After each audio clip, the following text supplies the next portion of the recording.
Story Hub. I'm Ann Wiggins, your host, and we have been off for a little over a month because of my daughter's wedding and me being gone for a month and just kind of needing a mental break. So, all that to say, we are right in the middle of the life of Joseph. He has been treated terribly by his brothers. He's been treated terribly by a lot of people, but through the sovereignty and plan of God, he has been elevated to number 2 in Egypt. He is like the vice president of the country, to put it in vernacular terms. So second only to Pharaoh.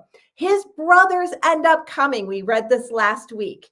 They come for food because of the famine in the land. They come before Joseph. They don't know it's him, but Joseph recognizes them. And so at the very end of our last Bible study, Joseph finally revealed himself to his brothers who had been so horrific to him so long ago and had almost killed him and then decided to sell him into slavery. So we're going to pick it up in chapter 45 of Genesis, verse 8 to 15. So I'm backing up just a little bit from where we left off last time. And then we're going to get our nice running start here and get into it. So this is Joseph speaking in verse 8 to the brothers who are standing there, mouths agape, terrified that this is the one that they treated so badly, and he knows who they are. You can imagine what is going through their minds right now. It scared them out of their minds what he might do to them. So this is what Joseph says. In verse 8, he says, "So it was not you, brothers, who sent me here, but God." So he right away says, listen, don't take this on yourselves. God was the one behind it all. He's the one who brought me here. Wow, what gracious, compassionate, and forgiving response is that? Joseph is so impressive. He goes on to say, he, God, has made me a father to Pharaoh and Lord of all his house and ruler over all the land of Egypt. He says, hurry and go up to my father and say to him, thus says your son Joseph, God has made me Lord of all Egypt. Come down to me. Do not tarry. Can you imagine? They're going to go say this to their father, who thinks Joseph is dead, by the way, and has for decades. He says, you shall dwell in the land of Goshen, and you shall be near me, you and your children and your children's children, and your flocks, your herds, and all that you have. There I will provide for you, for there are yet 5 years of famine to come, so that you and your household and all that you have do not come to poverty. He says, I'm going to take care of you in the years of famine to come. And now your eyes see, and the eyes of my brother Benjamin see. By the way, Benjamin was his only full brother. All the rest of the brothers were half brothers, sons of the same father, but the rest had different mothers, except for Benjamin, who had the same mother too. He says that it is my mouth that speaks to you.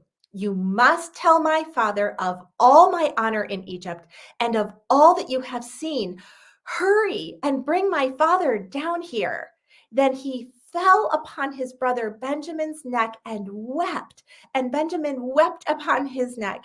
And he kissed all his brothers and wept upon them. And then after that, his brothers talked with him. Can you picture the scene? Do you feel the emotion in your heart? I mean, this is just like, I hope there's replays of certain scenes in heaven. And I really hope this is one, because I want to see this happen and go down. What an amazing moment this was. Well, they may be talking to their brother Joseph now, but they will carry the weight and the guilt of what they did to him pretty much for the rest of their lives. They have carried it all this time. We know this because you remember when things were kind of going wrong, Joseph was playing some tricks on them to kind of see what their reactions would be. And they said, see, God is punishing us for what we did. It was still very fresh in their mind. We're going to find out later, after Jacob dies, a couple chapters from now, probably next week, we will find out that they are then terrified that Joseph has waited until dad is out of the way, and then he's going to come down and get his revenge on them, which he doesn't do. But you can just see that what seemed like such a good idea decades ago, let's get rid of this guy. What a pain in the neck. We hate him. We don't want to hear from him. just sell them into slavery. Yeah, that's a great idea. It all seemed like such a great idea, as sin so often does. And then they had to live with the consequences they hadn't given any thought to, like that their dad wanted to die. For years, he grieved. I mean, and what he said at the time was, "I'll never stop grieving. There's no period of grief. I will grieve until I die over this." And they were like, "Oh my goodness, this is terrible. He can't be comforted." So they have suffered quite a bit, and they're still suffering because of what they do. I just put that in the back of my own mind because so often sin just seems like, I don't know, like not a big deal. Like it makes sense. It will solve my problems if I just do this thing that I shouldn't do or say this thing that I shouldn't say. And we just kind of forget sometimes. You carry that sometimes, even though you know you're forgiven. The hardest person to forgive sometimes is ourselves, right? We carry that guilt around. It's not worth it. It's just not worth the sin. Well, let's go on to verses 16 to 20. When the report was heard in Pharaoh's house, Joseph's brothers have come. It pleased Pharaoh and his servants. I bet it pleased Pharaoh. Joseph was like this Midas that everything he touches turns to gold. You can see Pharaoh. He has brothers. Bring them on. Cracks me up. Pharaoh's not stupid. And Pharaoh said to Joseph, say to your brothers, do this.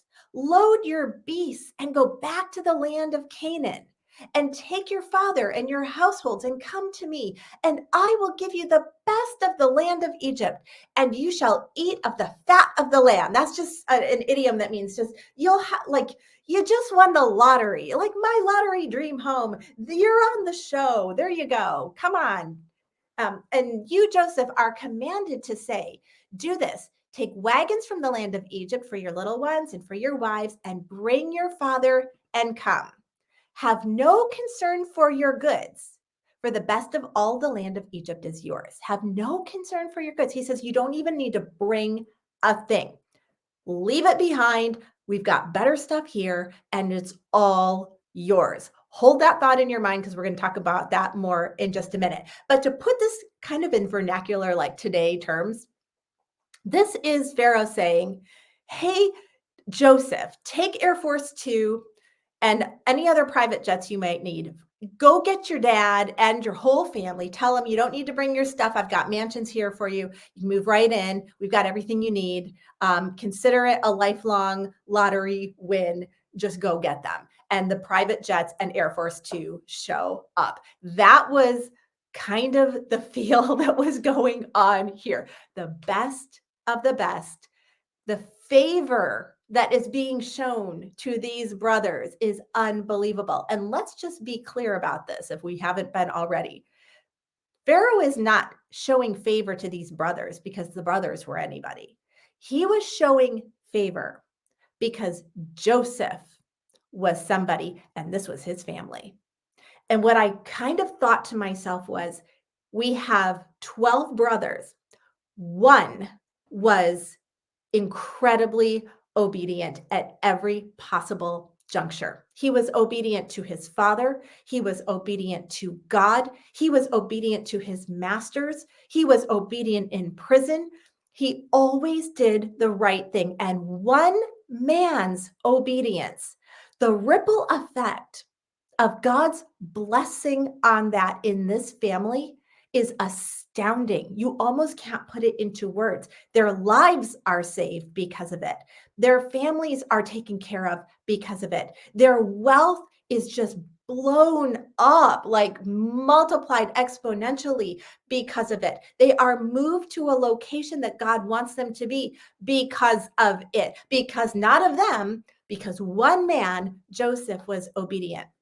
And I say that to encourage you, those of you who are devoted followers of Jesus, don't underestimate what one person, your obedience to God, the ripple effects that can have. And you might not see them for a long time. It might be a year. It could be 10 years. It could be 20 years. You don't know. But I promise you, obedience brings blessing. It just does, either short term, long term, or both. But it does. So don't give up. Don't grow weary in well doing, because your obedience will make a difference, as Joseph's did. Well, let's go on to verses 21 to 24. The sons of Israel did so, And Joseph gave them wagons according to the command of Pharaoh and gave them provisions for the journey. To each and all of them, he gave a change of clothes. Big deal in those days. People had one set of clothes, one. That's it. So he gives them all brand new, no doubt, beautiful, gorgeous linen, soft clothes that they've never had before. But to Benjamin, his actual full brother, he gave 300 shekels of silver. That's a cash prize and 5 changes of clothes. Why? Because he wanted to bless his baby brother, and that was okay. To his father, he sent as follows 10 donkeys loaded with the good things of Egypt, and 10 female donkeys loaded with grain, bread, and provision for his father on the journey. Then he sent his brothers away, and as they departed, he said to them, do not quarrel on the way. So I need to ask you, group. So go ahead and start typing. I'm been dying to ask you this question tonight. I think it's so fascinating. What was Joseph worried that his brothers would quarrel about?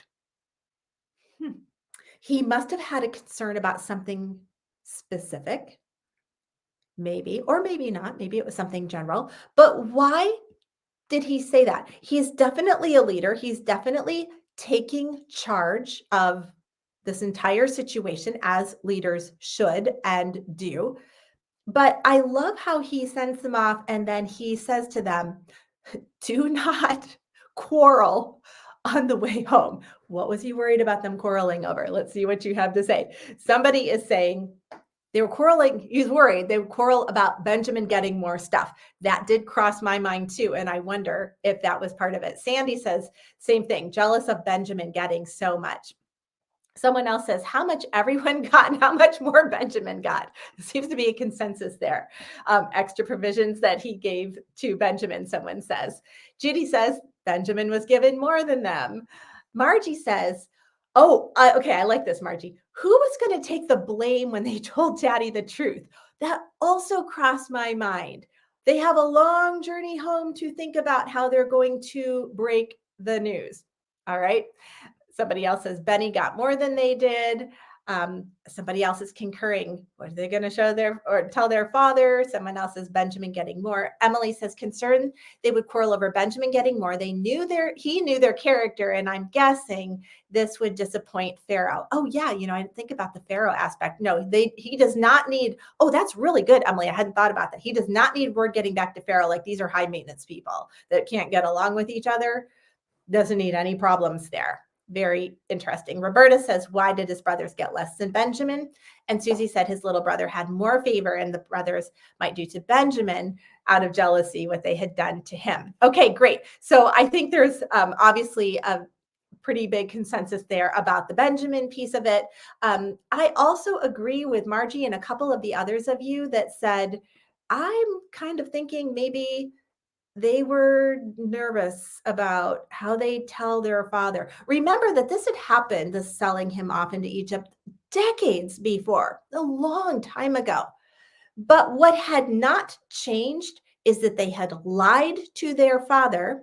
They brought the coat that they ripped off of Joseph, they dipped it in goat's blood, and then brought it to him and said, look what we found. Inspect it for yourself. Do you think it's Joseph's? That's what they did. And of course, he recognized it. He had given it to him. And so where they didn't necessarily say Joseph died, they were just as guilty as if they had said the words because their whole intent was to deceive their father. My husband always used to say, truth with intent to deceive is still a lie. So if you bring yep, it's his coat and yep, it's bloody, but your intent is to deceive, it's a lie. And they had never corrected it. Just think about that for not one of them ever said, this has gone on long enough. I can't take the guilt anymore. We need to tell our dad what we did. We need to come clean. No, nobody ever did. Wow. Well, let's go on to verses 25 to 28. So they went up out of Egypt and came to the land of Canaan to their father Jacob. And they told him, Joseph is still alive and he is ruler over all the land of Egypt. Stop right there for a second. We are rarely given actual full-blown conversations in the Bible. We get synopsis, we get a generalization of the content of a conversation, because if we got all of them, the Bible would be, super thick. It would be impossible to carry around. It would be volumes and volumes and volumes of information. I would love it. But God in his sovereignty said, you don't need it. I'm just going to give you a synopsis. I also think it's very compassionate and kind of God that he didn't give us, again, I hope I see the replay in heaven, but at least for now, he didn't give us that private moment with what they exactly had to tell their father and exactly what he looked like and what happened. We just get kind of a general sense. So that's the compassion of God. Moving on. After they told their father this about Joseph, it says, and his heart, this is Jacob, became numb, for he did not believe them. He couldn't believe it. It's like his heart stopped. But when they told him all the words of Joseph, which he had said to them, when he saw the wagons that Joseph had sent to carry him, there's Air Force Two out there. I mean, you got to explain that one way or another. The spirit of their father, Jacob, revived. And Israel said, remember, Israel and Jacob are interchangeable. God gave him the name Israel. He said, it is enough. Joseph, my son, is still alive. I will go and see him before I die. Wow. This is a lot for an old man to handle. Think of the emotions that he has: confusion, joy, thrill, anger. I almost said confusion again. Confusion again, anger. I'm just thinking, I'd be like, wait, what? Wait, you did this? Wait, you didn't tell me? You let me believe this for 20 years. So you'd have this mixture of like, I'm furious with you guys, but I am overcome with just shock and joy at the thought that this son that I thought I lost is found. I'm going to see him again. I mean, it just had to about blow his mind. It's a lot for any of us, but it's really a lot for him. And by the way, he could have said, I mean, I like how he says it is enough. It's almost like he weighs all of his options. Like, I could take these guys out of the will right now. Like, you guys are done. I don't ever want to talk to you again. I don't want to see you again. You're disinherited. You stay back. I'm going to go see Joseph. You can starve to death here. But he doesn't. He just says, you know what? It's enough to know that my son is alive. I will go and see him before I die. It's just kind of like he has this conversation with himself. And I've read a lot of commentators that are like, oh, he thinks he's going to die, and he's not. He's not saying he's going to die. He just says, I didn't think I would ever get to see him again. And now I know before I die, I'm going to get to see him again. That's all he's saying. He's not predicting that he's going to die soon. All right, let's go to chapter 46, verses 1-5.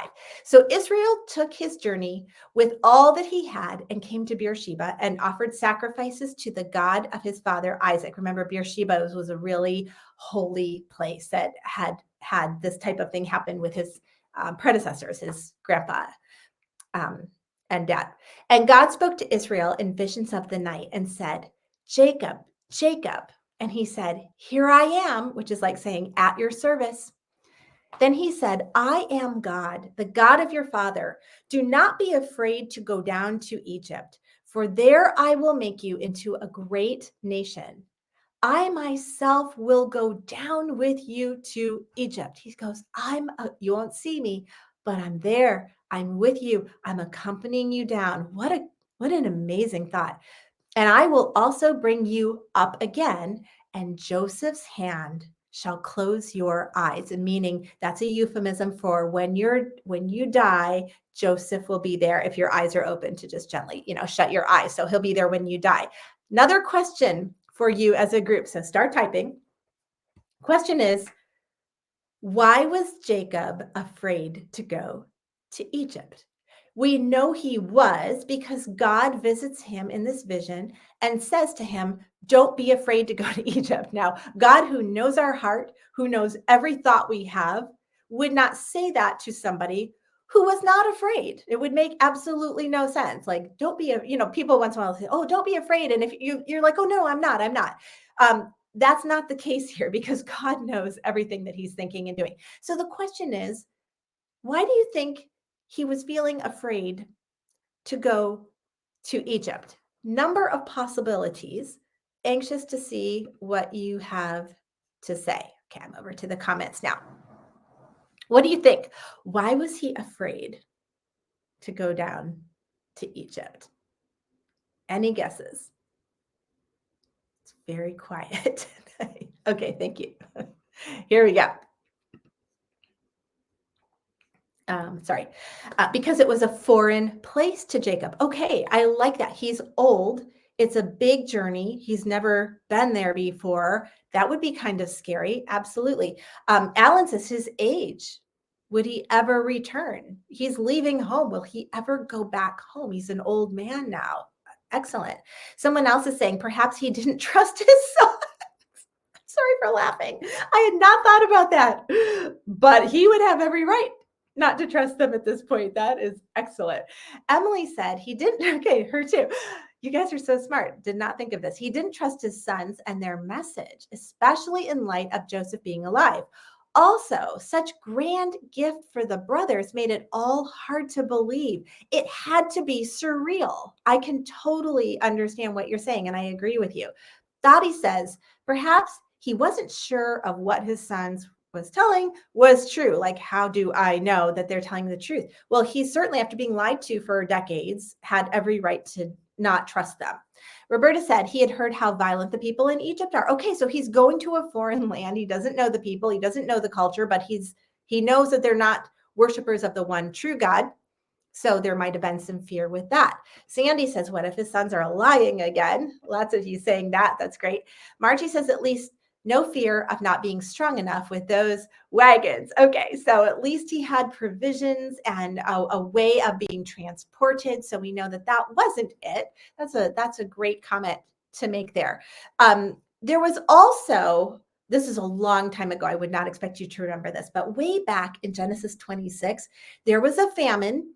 And Isaac was instructed by God not to go to Egypt. God specifically said, don't go to Egypt. So you wonder if Jacob, I'm sure knowing that story, I mean, it is recorded, so it's being passed down here. So he would have known that information. If he thought to himself, what are the chances that God told my father Isaac not to do it and that I'm not supposed to do it either? Like, what if I am breaking God's word? What if I am walking in disobedience by going with all this lavishness? Like, what if I'm being sucked in by all this stuff and I'm not even supposed to go? And we've said all along that Jacob, for any weaknesses he may have had, was a godly man. He was a God follower. He had the fear of God. And I have a feeling that it was probably a combination of things, because normally fear does involve more than one just little aspect. But I have a feeling that in addition to the major life event and the distrust possibly of his own sons, that he wondered in his heart if maybe I'm stepping outside of God's will. And you see God invade his world and say, you're good. You're good. Don't worry about that. I have this. You're supposed to go. And I'm going with you. So you don't even have to worry about the journey. What a kind, compassionate God we have. Isn't he unbelievable? He doesn't have to do any of that stuff for people, but he does. He's amazing. Blows my mind. Great comments. Then Jacob, in verses 5-7, set out from Beersheba. The sons of Israel carried Jacob, their father, their little ones. I love how the Bible talks about children, by the way. Their little ones. It's such love and grace just in those words. It always hits me. I never say anything, but it always warms my heart. Their little ones and their wives in the wagons that Pharaoh had sent to carry him. They also took their livestock and their goods, which they had gained in the land of Canaan, and came into Egypt, and all his offspring with him. By the way, let me just stop there for a second. They also took their livestock and their goods from Canaan. Hold that thought. Verse 7. His sons and his sons' sons with him, his daughters and his sons' daughters, and all his offspring he brought with him to Egypt.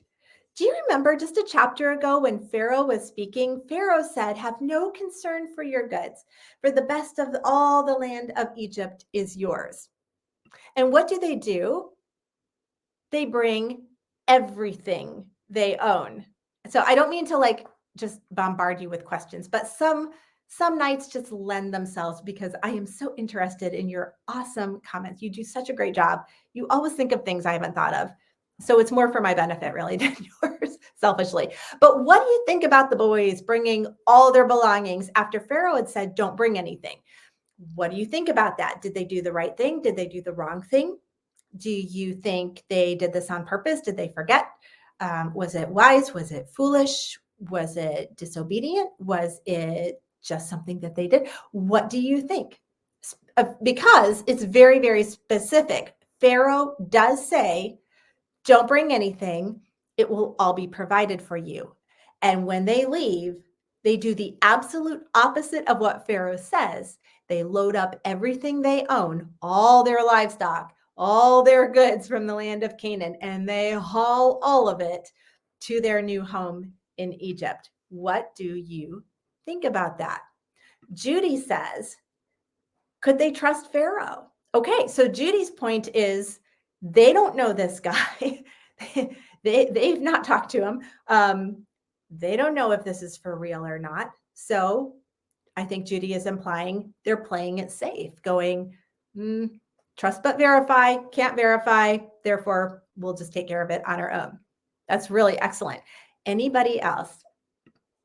Roberta says they did not totally trust Pharaoh. Okay, so once again, we have such great consensus in our groups. It's funny. You guys are all over the country in different places, and you keep saying the same answers. I think that's really interesting. Dottie says, maybe their wives said, I am not leaving my favorite teacup. I never thought about that. He had to take all the wives too, or they had to take all their wives. No wonder they brought everything. Dottie, you solved it. That's brilliant. We know what happened now. You should have seen everything I took to Arizona and then what I brought home. I moved, basically. Emily says, did they have any true allegiance to Pharaoh yet? Maybe it wasn't the worst in them as much as just not leaving it behind. Okay, so I love the grace that Emily is showing, going, how were they supposed to know, to trust some guy? I mean, they just reconnected with their brother. Can they even trust him? Time will tell. Sandy says, doubting? What would Pharaoh do if he found out the truth? Okay, so Sandy's like, that was bold because they don't know if Pharaoh's going to be mad when they show up with all their stuff after he said, don't bring it. So I think that's another great perspective on it. Susie says, they're attached to their belongings. Can you blame them? I think we all kind of get attached to our stuff. Margie says, we are always attached to our own stuff. Okay, really, really good. All of it is good. I will just say this to you as a pastor's wife, because as a pastor's wife, a lot of information crosses my desk, mostly through my husband, of stories that people tell us and things that we are to pray for and so forth. I'm going to be super general here, so I don't in any way, shape, or form, out somebody's private story.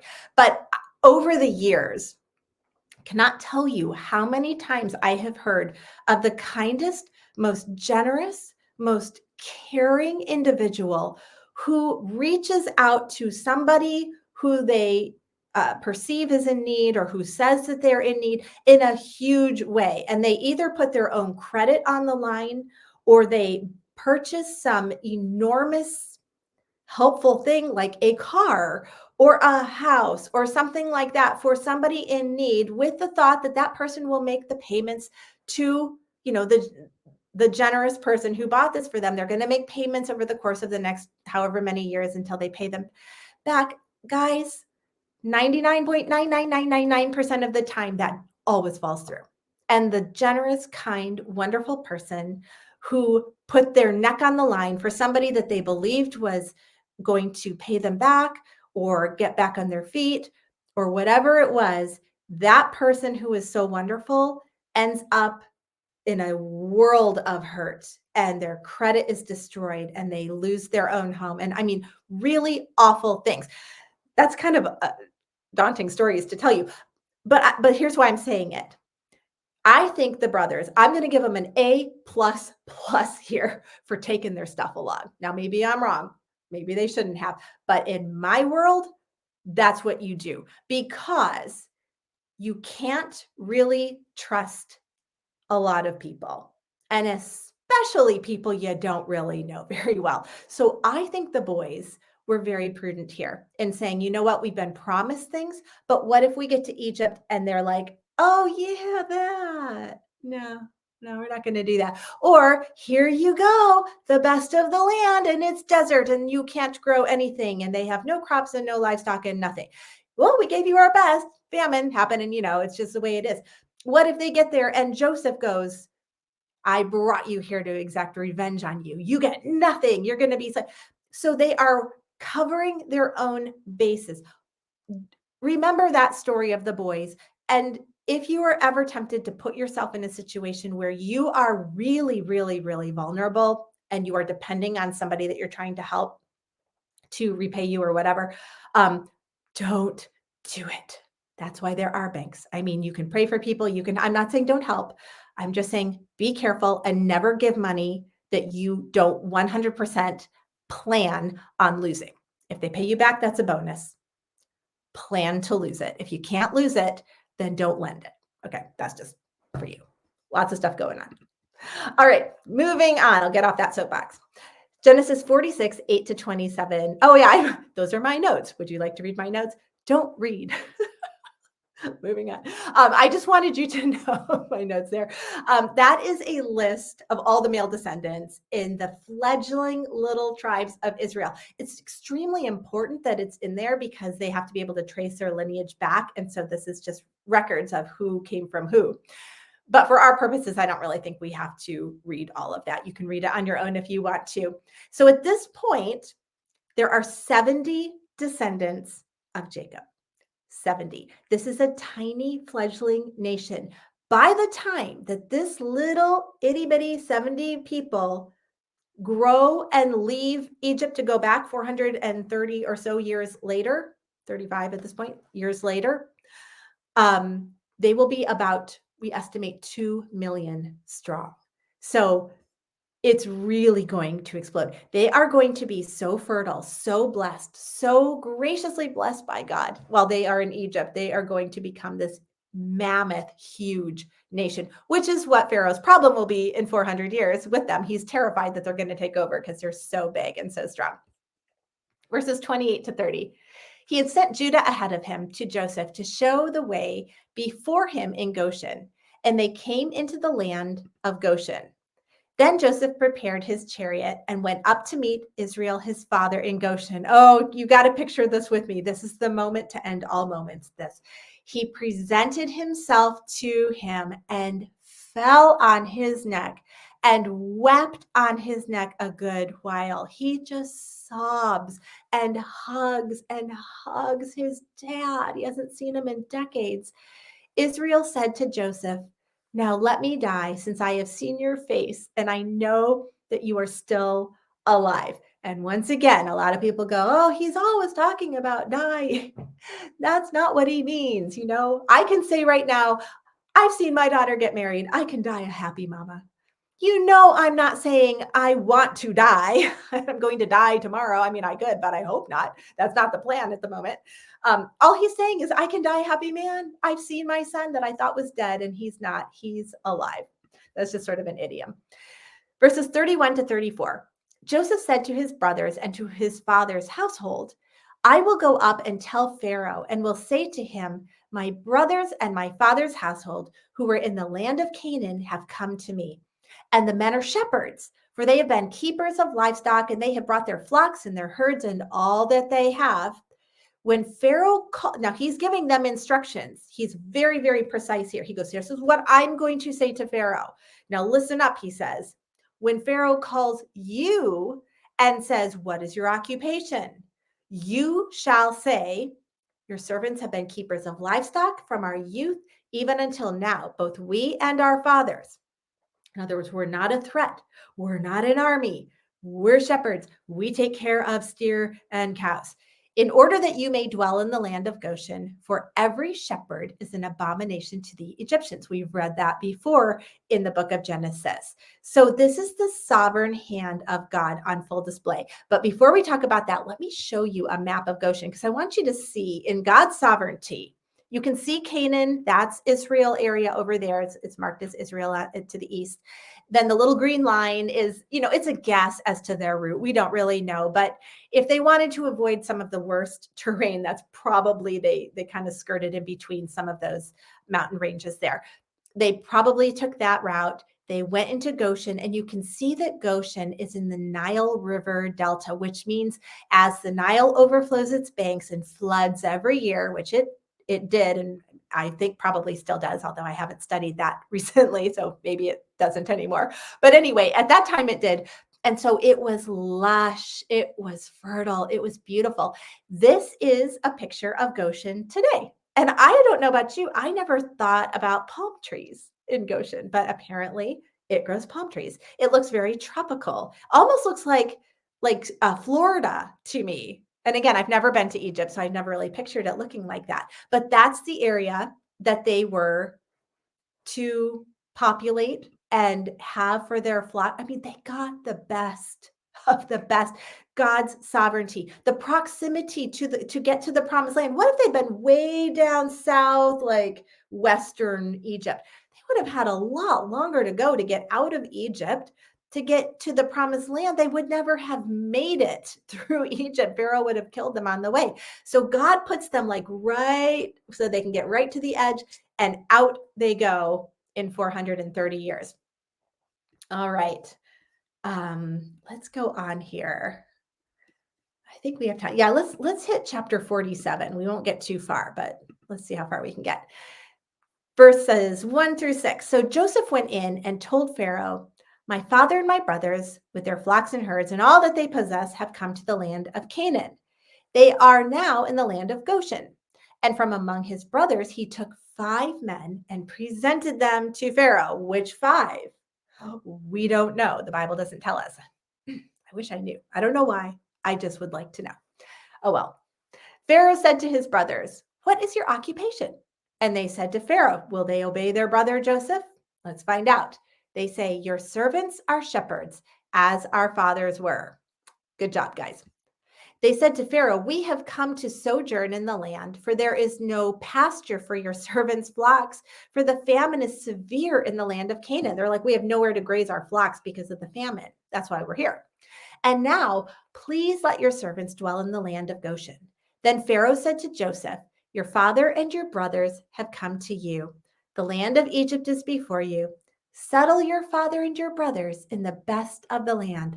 Let them settle in the land of Goshen."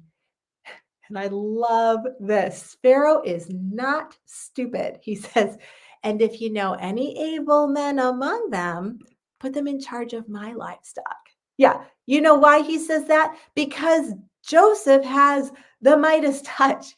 I told you earlier, that's why Pharaoh's like, "Bring in the family." It's not because he's all magnanimous about it. He's like, if Joseph is this good and he has all these brothers, I mean, this could be crazy for the land of Egypt. Maybe they're all like him.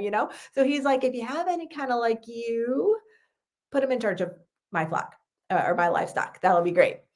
So, moving on, verses 7-12. Then Joseph brought in Jacob, his father, and stood him before Pharaoh, and Jacob blessed Pharaoh. I had to stop right there. Picture this. This is Pharaoh. This is the most powerful ruler in the known world at this time. This little old man who is, in the eyes of the world, a complete nobody outside of being the father of Joseph. But on his own, nobody knows who this guy is. I mean, he's been chosen by God, but the rest of the world doesn't know this. He stands there, and I imagine he stretches out his arms and he prays a blessing over Pharaoh. You remember when God originally gave Abraham the Abrahamic covenant, and part of that covenant was that all the nations of the earth will be blessed through you? You can see Jacob, even right at this moment, kind of like mulling that over in his mind and going, wow, I have an opportunity here to be part of that prophecy and to bless the biggest, most powerful ruler of the world, and God's blessing to flow through his his person, his people, Israel, to this ruler. Kind of gives me goosebumps. I think it's amazing. Anyway, verse 8. And Pharaoh said to Jacob, how many are the days of the years of your life? He says, how old are you? And Jacob said to Pharaoh, very interesting response. The days of the years of my sojourning or my life are 130 years. And then he says this, few and evil have been the days of the years of my life, and they have not attained to the days of the years of the life of my fathers in the day of their sojourning. I have not lived to be as old as my dad and my grandfather. They don't have words for grandfather in Hebrew, remember, so they just say fathers. That's how they do it. And he's right. They lived much longer. I can't remember off the top of my head how old, but definitely longer than Jacob is going to live. And so verse 10 says, and Jacob blessed Pharaoh and went out from the presence of Pharaoh. Then Joseph settled his father and his brothers and gave them a possession in the land of Egypt, in the best of the land, in the land of Ramses, as Pharaoh commanded. And Joseph provided his father, his brothers, and all his father's household with food according to the number of dependents. When he says the years of my life have been few and evil, evil is kind of, as is in English, a synonymous with just bad. It can be translated evil. It can be translated bad. He just basically is saying this, not like wicked, not that connotation. He goes, my life's been short and bad. It's been short and hard is what he says. And it has been. I mean, you think about poor Jacob. He had the whole thing with Esau and the birthright, where he bought the birthright, and then Esau accused him of stealing it to his father, which he had not done. And then he's exiled to go live with Uncle Laban. He finds his true love, Rachel. Laban says, you're going to have to work 7 years for that girl if you want to marry her. And he does. He absolutely works for the 7 years. And on the wedding night, Laban switches in the dark of night and gives to be his bride, Leah, who he didn't love and didn't want, the sister of Rachel. And in the morning, he's like, oh my word, what did you just do? He goes to Laban. Laban's like, oh, it's our custom to do the older one first. You didn't know that? Yeah. But if you want Rachel, you can work another 7 years for her. So this poor guy has been lied to so many times. Then the whole thing with Joseph and thinking he was dead. So you can see why he would say, I'm going to not even get close to what my dad, my grandfather lived to. So my years are short, and it's just been bad. It's just been a hard life. Kind of feel just sorry for him, do you? Well, verses 13 to 27, I'm going to summarize. We're not going to read because I want to finish this off as I only have a couple minutes left here. But basically, they say this, and it's kind of backing up a little bit. So it too is summarizing a very long period of time here, that when this whole famine thing hit, Joseph had the people come bring their money to buy the grain that he had been storing up for 7 years of plenty, because God had told him, make sure you store up. We've got 7 years of famine coming. He's the only one who knew this. So the people brought the money, got the grain, brought the money until their money was gone. Now they had no money and they were starving. So they went back to Joseph. They were like, we don't have any money. He's like, well, you have livestock, right? Bring your livestock. Give me your livestock. I will give you food. They were like, fabulous. We can do that. So they bring all the livestock in the whole country.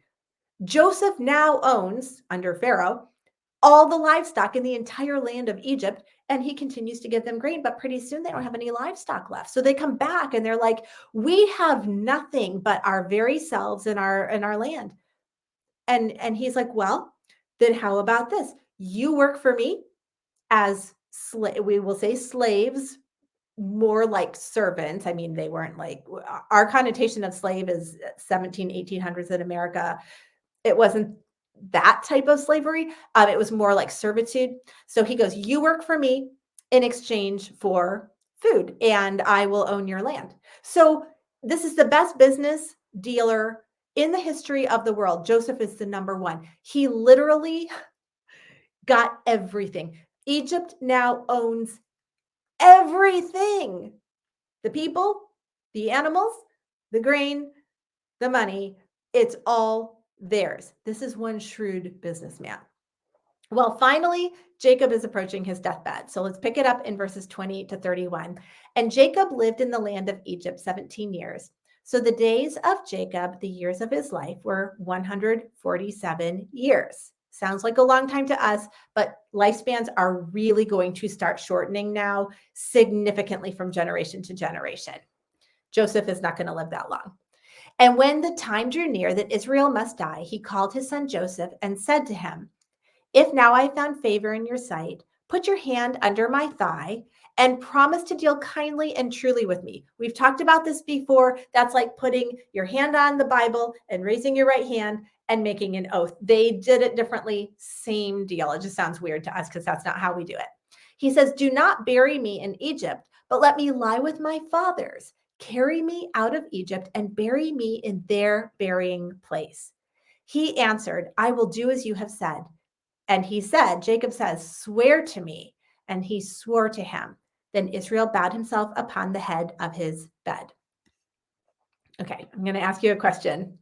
I know we're running out of time, but if Jacob knew he was going to be dead, why did he so desperately want to be buried in Canaan?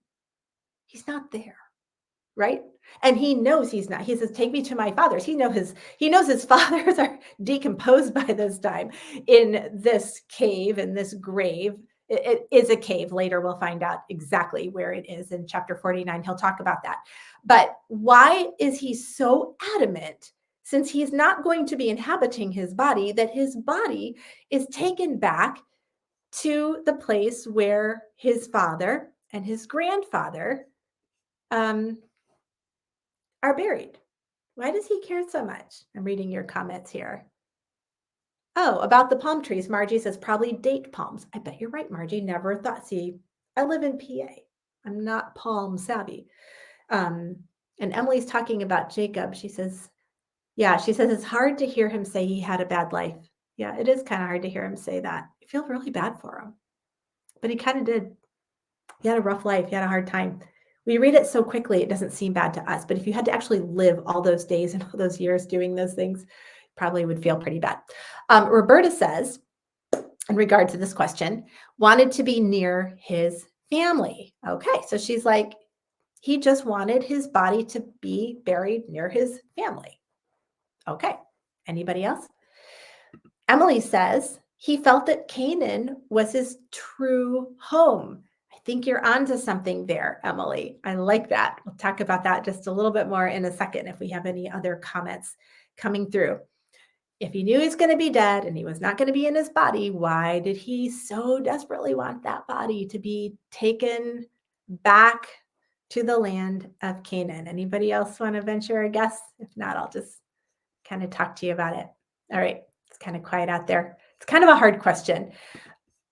Canaan was the land that God had promised to Abraham and Isaac and then to Jacob.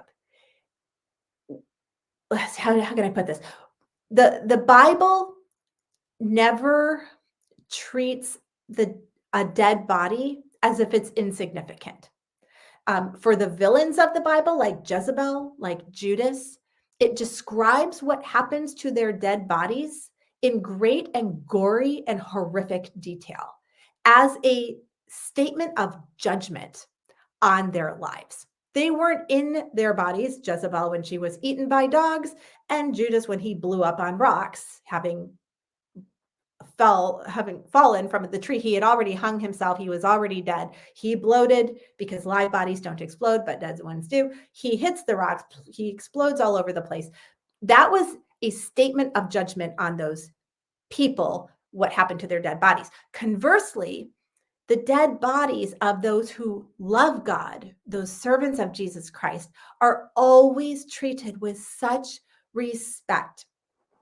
The way that you deal with a person who is dead doesn't do anything, it says something. I think that's the easiest way I can put it. So even for us today, I don't know if you've ever been tempted to think this, but there have been times where I'm like, I really should go to this memorial service for this person, and then I think to myself, but they're not there. They don't know if I'm there or not. So does it really matter? Well, the answer is no, they're not there, but yeah, it matters because my presence doesn't do anything. My presence says something. It says something about my respect for that person. It says that they made an impact in my life. It says that they are worthy of being honored for the life that they live. It doesn't do something, it says something. So when Jacob says, I want you to take my body back to Canaan, it's not doing anything for him. He's not there. It says to the family and to generations to come, it says for Jacob, I believe the promises of God, that this land has been given to us. This belongs to us. And even though we don't own it now, my being buried there says, I have faith that my God will bring us back to this land, and someday his promise will be fulfilled. I have goosebumps right now, and we will own the land. My friends, that is still to come. Do you understand this? This is thousands of years ago. It still hasn't happened, not the fullness. Now, Israel is back in their land, but if we talked about this in Genesis, if you look at what God gave them, it's this much. Right now, they have this much. They have never owned the entirety of what God has promised.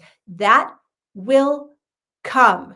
And Jacob's being buried there almost cries out to each one of us, even today, thousands of years later, to say, God is trustworthy.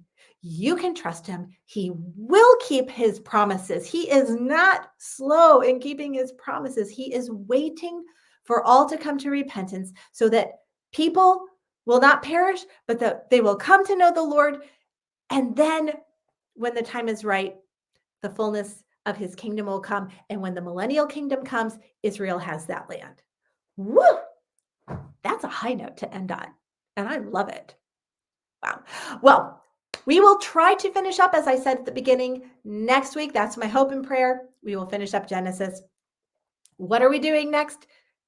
I think I know, but I'm still praying. I don't want to say until I know for sure. How can you go pick a book of the Bible and it will be great? It's not because of me, but because the Bible is so amazing. So whatever we choose, it's going to be awesome. But I just want to kind of think that through a little bit more, do a little bit more reading. All right. Have a wonderful week. Thank you so much for being with us. We are on Facebook Bible Study Hub. We're on YouTube. That's the easiest place to find videos of previous sessions that you've missed because they're in order there. Where Facebook, they're all over the place. But Facebook's great because we really love to pray for each other and lift each other up. So if you're not part of our group, I hope you will join us. All right. I hope you have a wonderful week. And I will see you again next Monday night, 9 p.m. Eastern time right here on Bible Study Hub. Bye-bye.